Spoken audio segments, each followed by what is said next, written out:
Hello, everyone. Thank you for joining us. I know it's a bit of a crazy time, and I'm sure many of you are joining us from your home. So thank you so much. It's great to have wonderful attendance during this time. Welcome to today's webinar, Planning for the Future, Best Practices for Engaging the Next Generation. My name's Kelly, and I'll be your host today.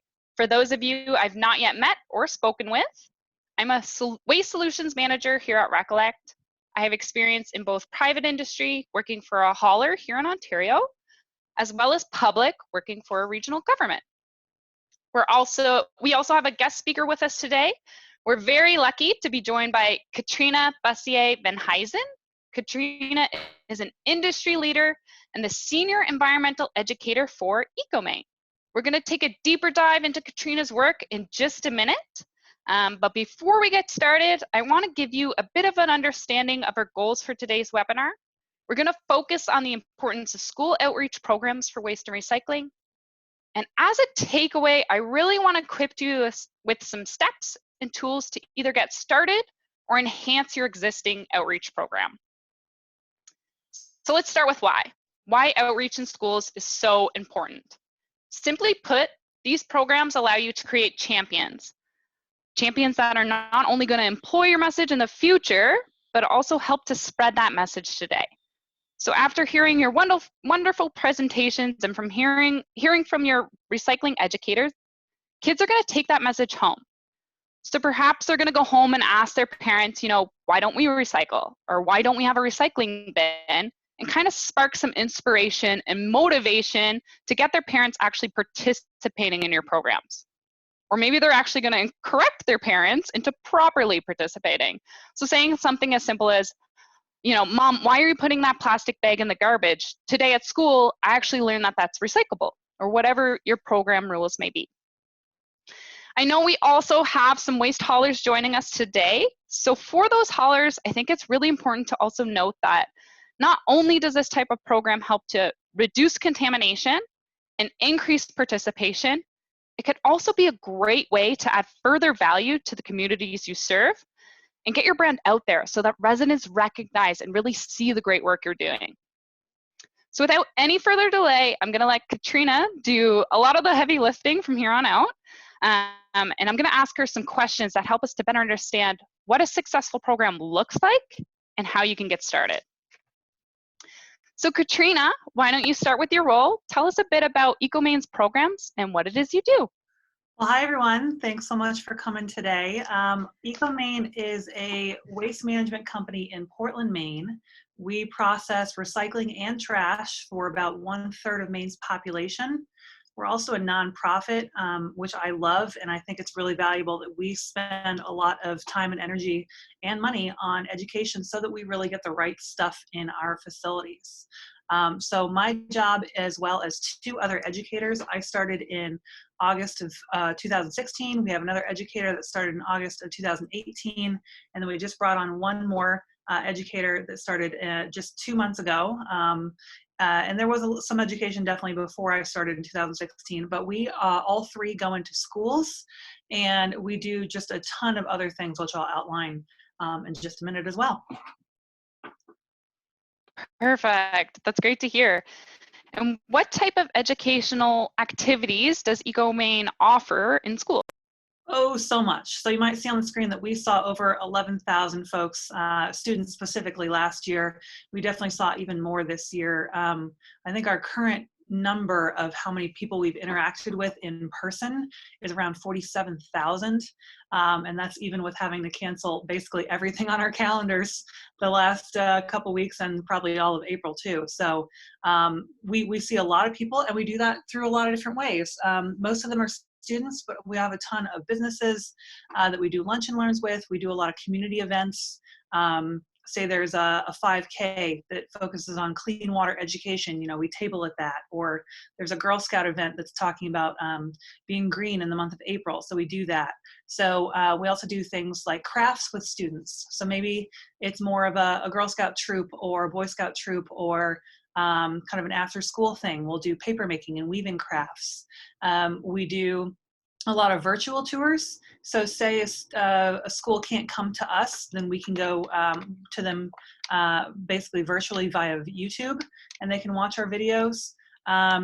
Or you know, they can't come to us, we can go to them and to their school and do basically a virtual tour of what they would see. Of course, they wouldn't get to smell it or hear it or you know, really see it in person, but you know, the virtual tour is a great substitute. And then we also do this really fun thing. You'll see on your screen a blue tarp picture right there on the left side. That's called a blue tarp audit. And those directions of how to do that is online at ecomaine.org. And basically that's dumping out the students' trash and showing them what they've been putting in the wrong place, whether they should have been recycling their milk cartons or composting their banana peels, or basically reusing or putting on a share table their uneaten orange or unopened carrot bags. Yeah, and then finally we do on-site tours of our actually three facilities. We have a single sort recycling facility, a waste to energy facility where we take trash and combust it into electricity, and then an ash fill where we put the ash from the waste to energy facility. So lots and lots and lots of things that we offer. Wow, that's great. I love the idea of the blue tarp waste audit. I know it has the yuck factor that kids love, and it's really interactive. Yeah. So much fun. We're actually going to be sharing some of these activities on the Academy, and we'll let you know, everyone listening know how to find those and how to access those near the end of the webinar. So keep your eye out there. And Katrina, what were the drivers behind developing these activities in the school outreach program? Well, we really, really wanted to make sure we were getting the right stuff in the recycling bin as well as the trash can, because things like lithium-ion batteries can cause fires for us. Propane tanks can cause explosions. You know, getting saw blades, yes, they're metal, but those can fly out and hurt someone. When we get plastic bags in the recycling bin, they get stuck in our machines, and then we have to spend hours a day cutting them out, you know, by hand. So really, we started education so that we could make sure we got the right stuff. Because there's a lot of confusion around recycling and even trash sometimes, and people are hungry for the information, and if you give it to them, then they can make the right choices. That's great. And are you seeing the benefits of this outreach? Are you seeing some results from the work? Definitely. What we call our residue rate, or our material that's actually trash and the recycling left over after we're done sorting, is quite low compared to some other places. You know, is it a perfect system? No, but it's totally working. Education is key. And also, as far as trash goes, you know, we really want to reduce, reuse, recycle, and compost first. And we teach that with every single program that we talk about. We start with the waste hierarchy of, you know, what should I be thinking about before I even recycle? What should I be thinking about before I even put this thing in the trash? Because a huge number that I like to share is around $25 million is what it's going to cost to cap our landfill in the year ballpark 2045. So if we're just making as much trash as everybody wants and just throwing it all away, that day is going to come faster, and we're going to have to find a new landfill faster. And if we really slow down and say, you know, do I need to buy this? Can it be composted? Can I reuse it? Can I recycle it? No. Does it have to go in the trash? Then it's really thinking, and thinking about the future. It's great that you're actually seeing that residue rate or contamination down. That's key for many of the listeners, I'm sure. Absolutely. And what is the feedback from residents? Do they see the value behind these outreach programs? Oh yeah, it's actually really fun. We get a lot of thank you notes from students, and you know, sometimes they're super colorful, sometimes they're in letter form, but they're like, you know, thank you for giving me this recycled newspaper pencil. This is what I learned. And they really take away a lot. You know, kids are, and even adults are sponges. You know, they want to learn. But yeah, I get really good feedback from even teachers. I had one teacher ask me if I was a chemical engineer when I was talking about the pollution removing processes of the waste to energy facility. So that was really fun. That, you know, I'm making an impact on you know, what people are learning. They think that there's just so much to it, but it can be pretty simple when you break it down. But yeah, there's a ton of good information out there, and if people are hungry to learn, for sure. Yeah, for sure. And you make it sound like a purely positive work and experience, but I'm sure you face some challenges. So what do those challenges look like with either starting the program or just keeping the program running day to day? Well, you know, the challenges always include things like, you know, money. Do you have the money to hire an educator? But if you don't, you know, can you do AmeriCorps? Can you do volunteers? Can you do retired teachers? Can you have interns interns from either high school or college come in and be trained. It could be just parents at the school, like, part of the PTO. So there's definitely challenges as far as funding, but it really does pay off, and sometimes it pays dividends. So that's great. Sometimes I sort of feel like I'm cold calling schools to say, hey friends, I'm Katrina. I offer free education for your students in your school or your organization or your event or blank. So that can feel a little awkward sometimes, but luckily I'm good at not feeling too awkward when I cold call people, because it's something that people should want, because it's free education on a silver plate. So why not give it a try?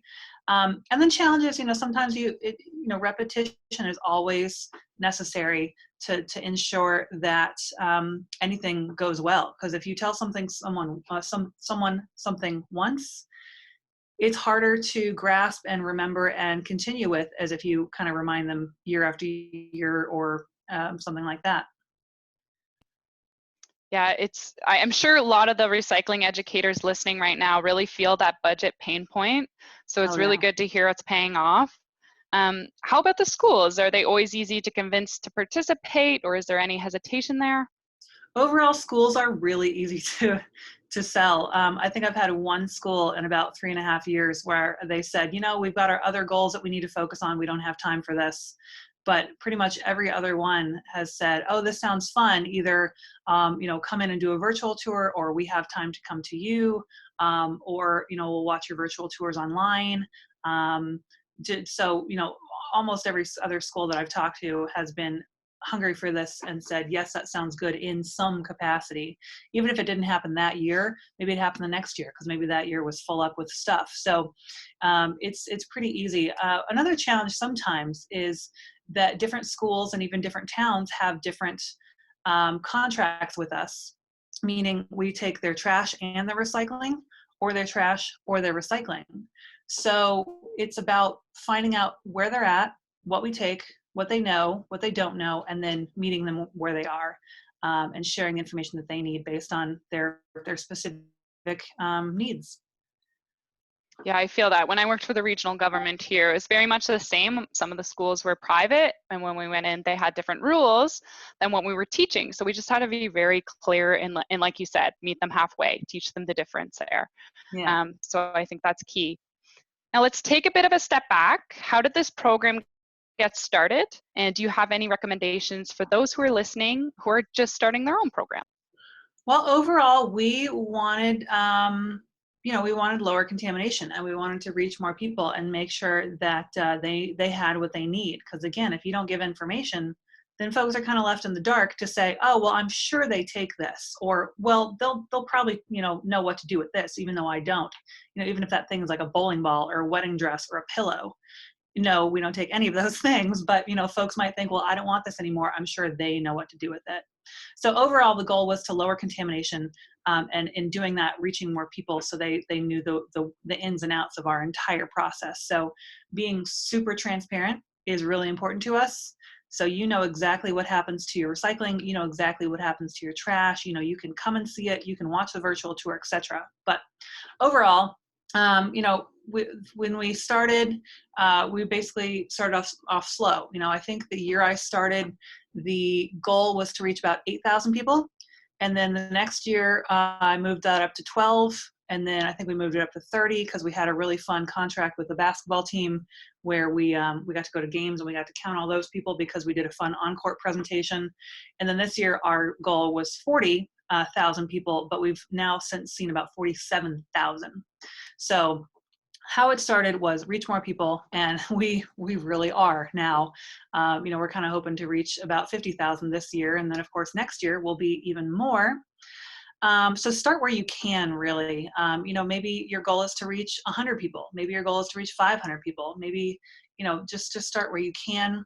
Definitely network with schools and residents and organizations and things, and also know your audience. Because that's the way it's going to be successful. If you just go in blind and, if you try one thing and it doesn't work, try something else, because that would be great. But thinking and kind of bringing it back to ReCollect, which we use ReCollect every single program that we go into.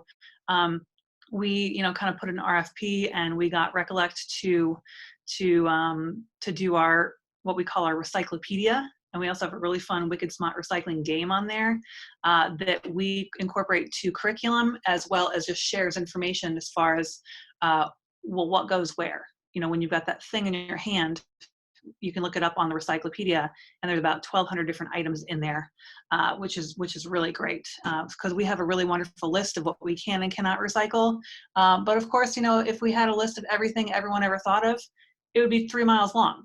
So that's why we put the Recyclopedia on there too, to make sure that you know the what's, where's, and whys of what happens to your stuff. And on the screen here, you'll see a page from our Recyclopedia. It might look different or maybe the same as other ReCollect programs, but folks can search paper with glitter, or bowling ball, or hockey puck, or, you know, shoelace, and they can search, what do I do with this thing? And it tells you, which is pretty great. All right, I want to get to something that's super relevant for today. You just got me thinking about Katrina. I know you're doing some special efforts in the concerning time today with COVID-19. What kind of outreach methods are you doing in response to that? So just 2 days ago, I recorded a really fun webinar, basically just like this, with these slides, but it had my picture on it, because I was holding up stuff and kind of talking through the examples that I was talking about really specifically. So that webinar is available online at ecomaine.org. We're also sending out an email blast in the next 2 days. So I'm sure a lot of you are not in the ecomaine community, but if you're hungry for any information, feel free to leave your email address if that's appropriate. I don't know if it is, but in the chat box, if that's okay. And we can send you the email based on, we just want to get information out there, and some of it will be ecomaine based, and some of it will be like, what do I do with my kid when I'm inside and I have nothing to do, and I need to teach them stuff about the environment and things like that. So but anyway, we're doing a lot. We're really beefing up our education away from the classroom with online stuff, so really excited about that, even if it is for a bad reason. That's great. And I think webinars really are key. I mean, today we have great participation. So obviously, despite all the craze and everyone's changing situations, we do have good attendance and lots of people are able to attend. So that's wonderful to hear. Okay, so last question. Since we're all part of the ReCollect community, maybe could we just, I guess we already talked about this actually, how you tie your ReCollect tools into your regular program. So using the Recyclopedia, using the game, and that sort of thing. I also have another cool idea. One of our customers, we have created a specific tab for them to kind of help supplement that outreach program. It's a free tab, completely, no extra charge. And the idea behind this, or the goal behind this, is to make sure that not only do those teachers and residents know that these programs are available, but it makes them really easy to request and participate in these programs.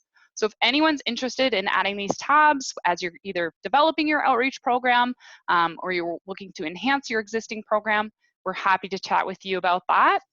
And you can reach out to your CSM. We've also put together some resources as a bit of a takeaway. So I'm going to turn it over to Laura, our Academy lead here. And Laura's going to tell you what's available, where you can find it, and then Laura's going to take us into our Q&A. Awesome. Thank you, Kelly and Katrina. This topic always makes me feel so happy and inspired, and I think that's something we could all use right now. So thank you so much for all that amazing news. And I'm beyond excited to introduce with you today our new Academy category. I'm just going to open that up for you and show you where you can find that. So from your ReCollect Administrator portal, we'll get you to click on the ReCollect Academy. Hopefully you've been here already. And you'll now be able to see our new category, School Outreach. We're so lucky here at ReCollect to have a set of employees that have experience in waste and recycling and school outreach programs, and they could not wait to share all of their knowledge and experience with you. So with that, we've been able to design the school outreach category here, which has 3 different folders in it. Within these 3 folders, we have a Getting Started series. So this will show you a guide on how to start a school outreach program.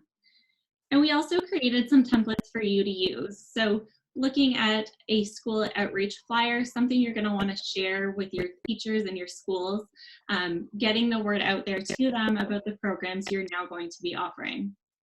This is an example of what it looks like, but we have a template that you can download and use yourself.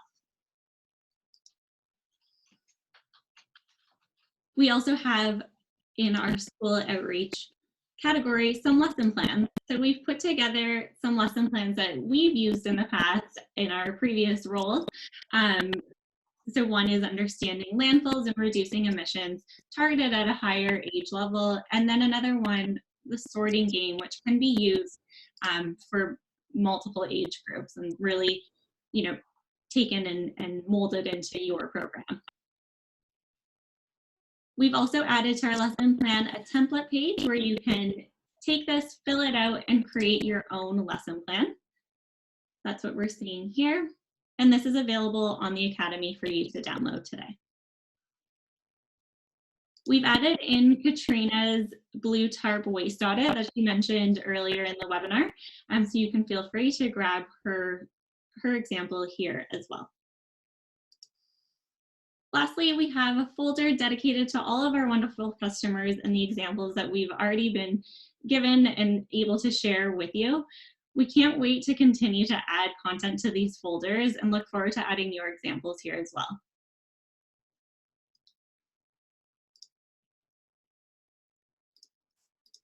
So without further ado, we're going to jump into our Q&A period. If you missed during the start of our call, I did show how to ask your questions today. We have 2 options in your control menu, which should be found at the bottom of your screen. Again, if you're in full screen mode, you may need to exit that in order to see these options. You can either raise your hand and I'll unmute you and you can ask your question verbally, or you can ask it in the Q&A and I'll read it out loud for Kelly and Katrina.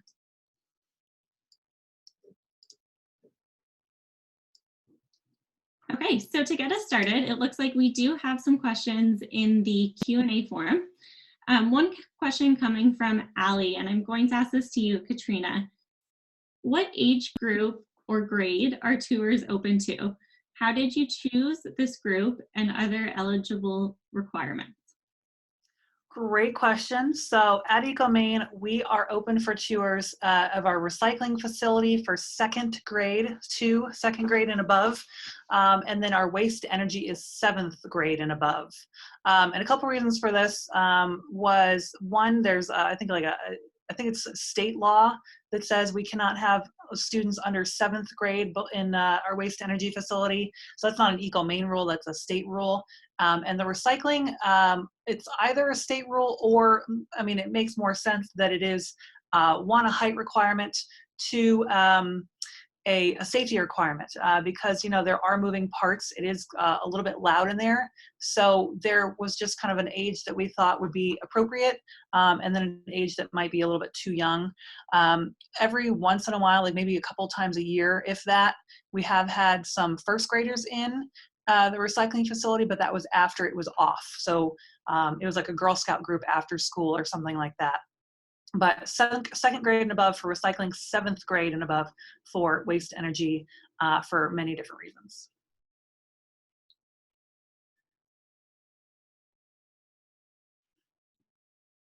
Awesome. And do you have set dates for tours, and are they only offered seasonally? No, we go all year round. Of course, if we have a huge snowstorm or a really big downpour, it's a less desirable time of year to day to go. And schools often reschedule if we know bad weather ahead of time. But no, all year round, even in the summer with summer groups and individuals. Before all this lockdown stuff kind of hit, we were going to do like a Tour Tuesday type thing where we're going to advertise it on Facebook to say, hey friends, Tour Tuesday. In the next couple days, let me know if you want to come, because people can't just show up for a tour. We have to have them on the books. You know, they have to either call or email us, because we are an industrial facility. We're not a park. You know, we're not your typical place to come and visit. So we want everyone and anyone to come, you know, whether they're from California or they're from right here in Portland. But, you know, they just have to let us know when we're coming and be the appropriate age. Perfect. And now I actually have a question for you, Kelly. Christina's asking, is there an additional cost to add the outreach component to the ReCollect tools for the public? There's not. So that example I showed you that had the outreach and education tab, additional tab there, that kind of summarized what programs were available and allowed either school teachers or residents to go in and request those programs and participate in those programs. That is completely free of charge. It's just a tool that we would really like to offer as an added value to your existing ReCollect tools. And, you know, like I said, a great way to let those residents and teachers know what programs you're offering, what's available, and just make it super easy for them to request those and participate. Okay, and another question here. I'm gonna ask this to Katrina. So Dana is asking, what tips do you have for online webinar content you have made for the current at-home situations? Tips do I have? Well, we're going to send out that email blast, but it's also basically all online on ecomaine.org. Say if you were to go there and click on the far right tab that says tours and outreach education, and then back on the left side, you'll see educational videos, activities and resources. There's a couple tabs there, and that's where our webinar is. So we are just trying to get information out there. And the webinar was really easy to make. It's just on Zoom, and anyone can get Zoom. You know, it can be free up to a certain number of people in the gathering, but super duper easy to learn to use, and you can screen share. So, you know, you can even make your own educational webinar too. But we just wanted to make sure that we had resources available, because again, like I said, we had to cross off everything on our calendar. So, and I know teachers are hungry for and also parents at home are hungry for education. So we wanted to make it readily accessible. Perfect. So we do have an overwhelming amount of questions coming through, but we're at the top of our webinar hour. So I'm going to just hand it over to Kelly to wrap it up. All of these questions will be answered following our webinar. I'll be sure to get back to you all with those answers. And I also will note for anyone that shared their email address to pass along to Katrina to see that at-home webinar she's created. I'll pass along those email addresses as well. Kelly, over to you. All right, thanks everyone. It's great to see all those questions coming in. Really excited about that. So we'll get back to you shortly. That concludes our webinar. A big thank you to Katrina. Thank you for sharing your knowledge and expertise with us today. We really appreciate the time you took in helping us out today. And thank you to all who've attended. Keep an eye out for our next coming webinar announcements in the coming weeks. And stay healthy and enjoy the rest of your day. Thanks everyone. Thank Bye-bye. you.